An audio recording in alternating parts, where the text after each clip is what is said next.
YouTube চ্যানেলে আপনাদের স্বাগত। আজকে আমি বানাচ্ছি মুসুর ডাল দিয়ে কলমি শাক ভাজা। চলুন দেখে নিই কীভাবে বানাচ্ছি। শাকগুলো আমি প্রথমে একটা একটা করে বেছে নেব। দেখুন এইভাবে আমি বেছে নিচ্ছি।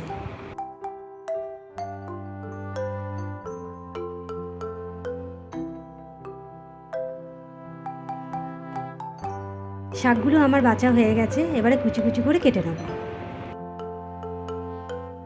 আমার রান্না যদি আপনাদের ভালো লেগে থাকে, আমার চ্যানেলে এরকম অনেক রকম রান্নার রেসিপি রয়েছে, তার লিঙ্ক আই বাটনে দেওয়া রয়েছে, দেখার অনুরোধ রইল।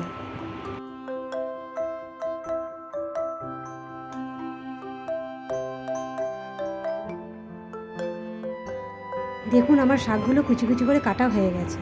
এখানে আমার লাগছে মুসুর ডাল, পেঁয়াজ, রসুন আর কাঁচা লঙ্কা চেরা। আমি মুসুর ডালটা আধ ঘন্টার জন্য ভিজিয়ে রেখেছিলাম। কড়াইতে তেল দিয়ে জিরে আর শুকনো লঙ্কা ফোড়ন দিলাম। এবার রসুন আর পেঁয়াজ দিয়ে আর চেরা কাঁচা লঙ্কা দুটো দিয়ে ভালো করে ভেজে নেব। পেঁয়াজ রসুনটা ভাজা হয়ে গেছে, এবারে ভেজানো মুসুর ডালটা দিয়ে দিলাম।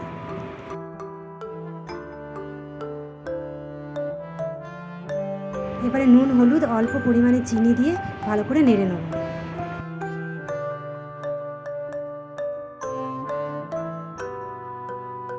এবার কেটে রাখা শাকটা ভালো করে ধুয়ে দিয়ে দিলাম।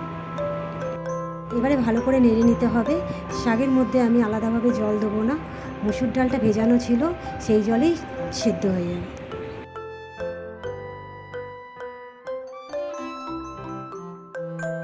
এবারে ভালো করে নেড়ে ঢাকা দিয়ে দিলাম। ঢাকা খুলে আবার ভালো করে নেড়ে নিতে হবে।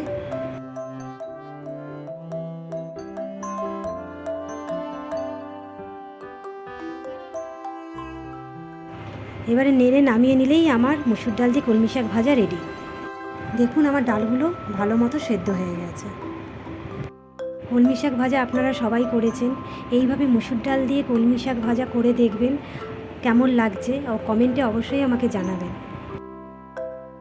আজকে কলমি শাক ভাজা রেসিপিটা আপনাদের কেমন লাগছে কমেন্টে জানাবেন। ভালো লাগলে একটা লাইক করে দেবেন, বন্ধুদের সাথে শেয়ার করবেন। আমার চ্যানেলে নতুন বন্ধু হয়ে থাকে চ্যানেলটিকে সাবস্ক্রাইব করে দেবেন। দেখা হচ্ছে পরবর্তী রান্নাতে।